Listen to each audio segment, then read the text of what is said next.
DHA Quetta की prices क्यों down हुई हैं और अगले 2 महीने में DHA कोयटा जो है उसकी मैनेजमेंट वो क्या करने जा रही है। DHA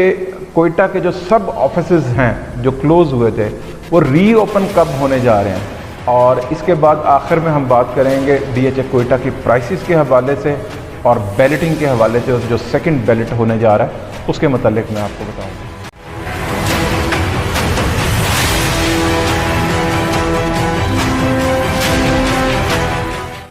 बिस्मिल्लाहिर्रहमानिर्रहीम, अस्सलाम वालेकुम।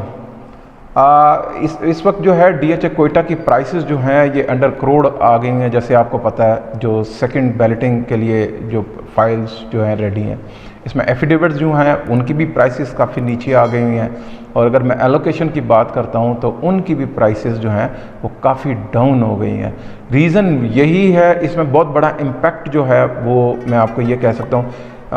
क्रिटिकल तो है ही है, लेकिन अगर मैं यहाँ के ग्रोथ की ऑन ग्राउंड की बात करूँ तो थोड़ा सा अगर आप पास्ट में चले जाएं तो DHA कोयटा के जो सब ऑफिसेज एक्चुअली बंद हुए हैं उसकी वजह से काफ़ी इम्पैक्ट पड़ा कि लोगों को अब जब ये पता चला कि हमें ट्रांसफ़र्स के लिए DHA कोयटा जाना पड़ेगा,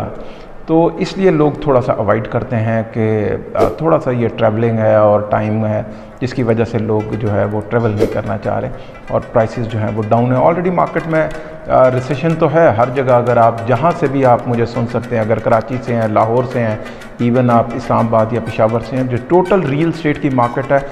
वहाँ पे करेक्शन आ रही है। तो वो तो इम्पैक्ट ओवरऑल है, लेकिन इसका बहुत बड़ा इम्पैक्ट जो है ये सब ऑफिस के क्लोज़ होने की वजह से भी है।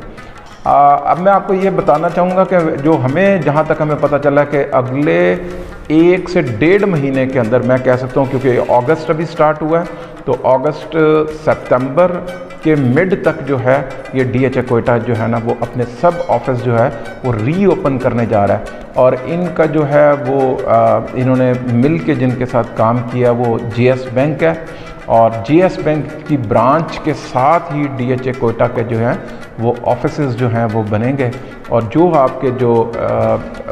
ये वाचर्स वगैरह हैं वो सब के सब ड्यूज़ वगैरह GS बैंक में जो है वो सबमिट होंगे। इसमें जो भी आपको पता है मामलात पिछले दिनों DHA कोयटा के बारे में बड़े र्यूमर्स भी थे, और वो सच्चाई भी थी, ऑब्वियसली वो सच्चाई भी थी जिसकी वजह से DHA कोयटा के ने सब ऑफिसेज अपने बंद किए। कुछ मामलात ऐसे हो गए हुए थे, वो एक लंबी डिबेट है, एवरीबॉडी नोज़, हम उसके ऊपर डिस्कस नहीं करते। तो लेकिन ये चीज़ें मामलात होते जाते हैं, और इसी तरीके से अदारे जो हैं वो मजबूत होते हैं कि वो अपनी जो है वो इस्लाहात करते हैं, अपनी जो मामलात होते हैं उनको दुरुस्त करते हैं, जो कमियां होती हैं उनको ठीक करते हैं।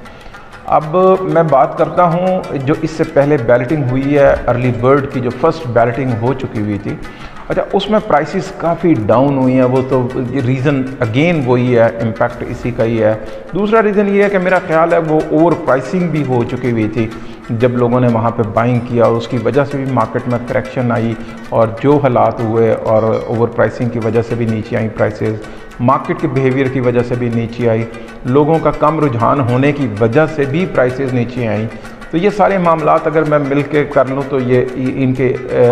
इन शॉर्ट यही बनता है कि जी इसमें करेक्शन आना बनता था वो प्राइसेस में। तो अब अगर मैं बात करूँ इस वक्त तो मार्केट थोड़ी स्टेगनेट है। मैं ये नहीं कह सकता कि इसकी मार्केट इस वक्त, मैं अर्ली बर्ड की मैं बात कर रहा हूँ जो बैलेटिंग हो चुकी हुई है,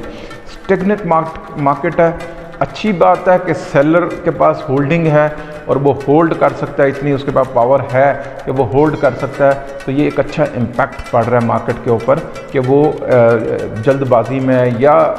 डाउन उसमें थ्रो वे प्राइस के ऊपर वो नहीं बेच रहा, जिसकी वजह से मार्केट जो है वो स्टैंडिंग पोजीशन में है। तो मेरा ख्याल है कि ये इसका आप कह सकते हैं कि ये बॉटम ही है, इससे नीचे शायद मार्केट अर्ली बर्ड की जो प्लॉट्स हैं उनकी ना जाए, उससे बेहतरी होगी। अगर मैं जहाँ तक डेवलपमेंट की बात करूँ तो डेवलपमेंट नो डाउट के वहाँ पर DHA काफ़ी तेज़ी के साथ अपना काम कर रहा है, ड्यू टू के ये इस वक्त जो हालात हुए हैं बारिशों की वजह से, आपको पता है कि सैलाब आया हुआ है और बलूचिस्तान का बहुत सारा इस इलाका उसके अंदर जो है वो शामिल है, और जहाँ ये DHA कोयटा है वहाँ पर भी ज़ाहिर है आपको पता है कि पानी का जो है वो फ्लो है काफ़ी, तो मामलात थोड़े से। लेकिन अगर मैं डेवलपमेंट की फिर भी बात करता हूँ तो डेवलपमेंट हो रही है, ऐसा नहीं है कि इन